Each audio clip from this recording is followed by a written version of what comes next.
Running your own business can be lonely, finding reliable professionals difficult, and generating new business challenging, but not when you have a business network. NewGen Networking provides its members with new and exciting business opportunities, with the chance to build lasting relationships with vetted businesses who can act as your sales team and solve the issue of who to turn to in your hour of need. With a range of flexible and affordable solutions, NewGen apply tried and tested principles in a modern way to suit today's world. To find the right option for your business, visit newgen-networking.com or call 03333 600 680. NewGen Networking. New business, new contacts, a new generation of networking. You're listening to the NewGen podcast exclusively on the Pod Station. Here is an interview with one of our members from the Vinci Hub.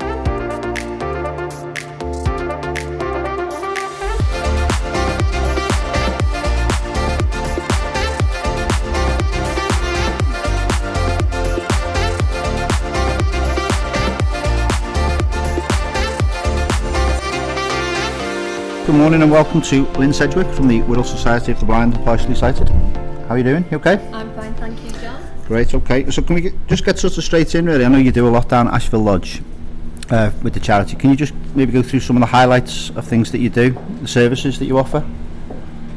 Yeah, certainly. Obviously we support people living with and coming to terms with sight loss. So the Asheville Lodge Resource Centre provides all sorts of activities and facilities and support. We have a drop-in information and advice service where we have low vision equipment on display and for demonstration and training. We also have arts and crafts classes for the social and activity side. We run support groups where people can support each other and talk about sight loss and the different experiences they have. And we also have an advocacy service, and our advocacy officer will deal with difficulties, with financial difficulties, benefits and any other problems that people may be facing and need a bit of representation. And Hospital Information Point is our main referral route, and we have an officer there who meets people at the point of diagnosis where support is most needed and they get directed to the correct services that they need. Okay, that's brilliant. I mean, how obviously the last 15, 16 months in the pandemic must have dramatically affected all of that services. What sort of happened going forward? Yes, it did. Well, going back to last year, it was, like everybody else, a huge shock. Literally overnight we had to close the resource centre. There was a lot of anxieties going around on both sides. First of all, for us, as how will the charity possibly get through this? And our service users were, what are we going to do? What's going to happen to us? Our lifeline has been closed down. There was basically a lot of panic during the first lockdown.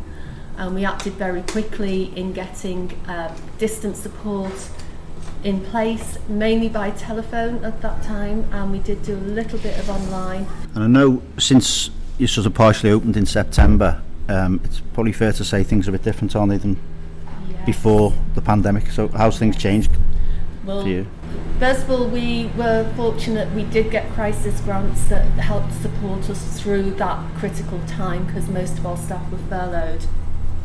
We managed to reopen again in September, and what we did then for those few months is we concentrated on low vision information technology and training people on how to access online support, online platforms, WhatsApp groups, all of that type of social media that can help to keep people in touch remotely.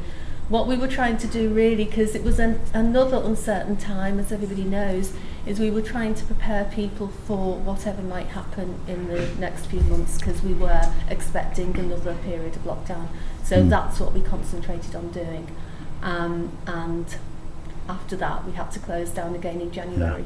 So the next lockdown was quite different to the first. It's quite positive, isn't it, now going forward? Yeah, absolutely. During the next few months, going from January to now, really, because we've now been open for 2 weeks, during that time was very, very positive. People had used the skills that they had learned over those few months. We had lots of individual WhatsApp groups going where our own service users were setting up themselves. Following initial support in the first few weeks, we had about 3 art groups going. One of them was independent, one was run by our art tutor, and we also had our general social and support groups, and people really did manage to keep in touch. Some of the comments we had was, I don't know how I would have gotten through this, I can't believe what I've learned to do. And I think it was a very good example of what we didn't realise ourselves, what we were able to actually achieve and support people to do, and how strong the charity actually is. Obviously as well, I know you rely hugely on your fundraising and support from local businesses, and that's been dramatically affected, hasn't it, during the last sort of 15-16 months. But I believe going forward now, there's some really positive news, and you've got some very good news to tell us about. We have got some very good news. Yes, we did lose a fair bit of our income because we were not allowed to do our fundraising events, and we rely quite heavily on those. However, now we have booked a charity ball in November the 6th, and that is going to be our first face-to-face event. Hopefully we haven't forgotten how to do that, but we've gone again, we've learned over the years, it's got better each year, and this year we're hoping this is going to be a really, really good and positive event for people to come to. Where's it going to be at? It's going to be at Thornton Hall. Right. So we've actually got one of the best venues in Wirral for this year. Yeah. So that's all looking good. Right. And have you got opportunities for businesses to come along and have a great night, but to support as well? We certainly have. There's lots of opportunities for businesses to get involved through sponsorships.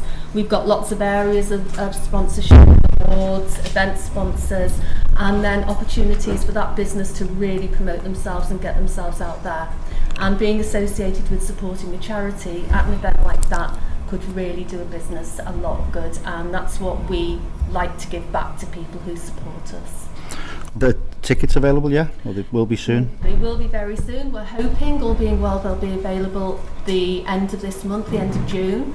So I'll certainly announce that, and all the information from now about the packages and save the date and information about the ball itself will be on our website, Facebook and LinkedIn. And as soon as the tickets are on sale, they're actually going to be on sale online as well. This is the first year we will have done that, so that will be announced as well. So hopefully by the end of this month tickets will be available. It's a great event for everyone to look forward to. Yes.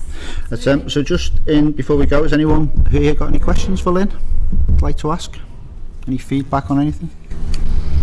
I'll just put a question, John. I know in the past we've sort of got, I've got a couple of sort of banks and building societies to help out. Do you have funding for charities? Is that the sort of thing you want then? Is local companies or local, maybe some more national companies, if people know them, they will help out, won't they?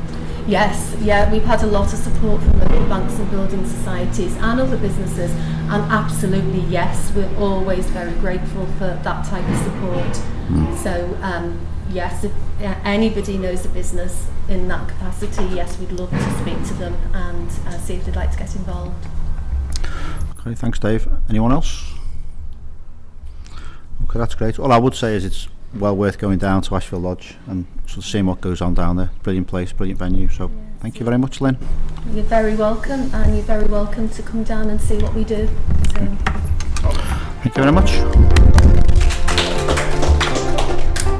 If you would like to visit one of our online or face-to-face hubs, visit NewGen-networking.com and book a place. Get social at Network NewGen on Instagram, Facebook, Twitter and LinkedIn.